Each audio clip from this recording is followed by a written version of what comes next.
Bangladesh pace bowling আক্রমণের অন্যতম কাণ্ডারি তাসকিন আহমেদ। প্রতি বছরই আইপিএল এলে তাসকিনের খেলা নিয়ে আলোচনা হয়, কিন্তু এবার মেগা নিলামে বাংলাদেশি কোনো ক্রিকেটারকে দলে নেয়নি আইপিএল এর কোনো ফ্র্যাঞ্চাইজি। আইপিএলে প্রায় মাঝপথে বদলি ক্রিকেটার নেওয়ার উদাহরণ রয়েছে। এবার তাসকিনের সঙ্গে যোগাযোগ করেছে লখনৌ সুপার জায়ান্টস।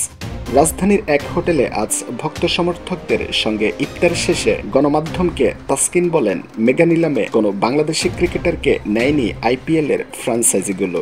তবে দীর্ঘ সময়ের টুর্নামেন্ট হওয়ায় বদলি হিসেবে অনেক সময় নতুন ক্রিকেটারকে দলে নেওয়া হয়। তেমনি লখনৌ সুপার জায়ান্টস আমার সঙ্গে যোগাযোগ করেছে। তারা জানতে চেয়েছে যদি বদলি হিসেবে নিতে চায় তাহলে আমি খেলতে পারবো কিনা এবং বিসিবি এনওসিও দেবে কিনা।